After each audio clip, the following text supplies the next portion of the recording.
Welcome. In today's video, we'll guide you through the updated process of changing the secret code for locked chats on WhatsApp. This feature is essential for enhancing the privacy of your conversations, and updating your secret code is quick and easy. Let's get started. First, open the WhatsApp app on your smartphone.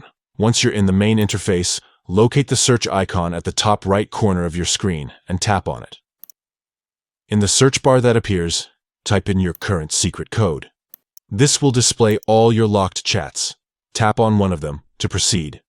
Next, look towards the top right corner of the screen and tap on the three dots icon. From the drop-down menu, select Chat Lock Settings. This will take you to a page where you can manage your locked chat preferences. Scroll down to the bottom of this page and tap on Secret Code. Here, you'll have the option to enter a new secret code. Type in your desired new code carefully and press Next.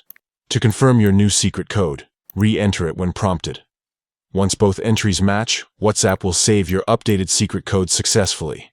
You'll see a confirmation message indicating that your new code has been set. Congratulations! You've now updated your WhatsApp secret code. Remember to store this code securely or choose something memorable to avoid losing access to your locked chats in the future. If this tutorial was helpful, don't forget to like this video and subscribe for more tips and tricks to enhance your digital security. Thank you for watching, and see you next time.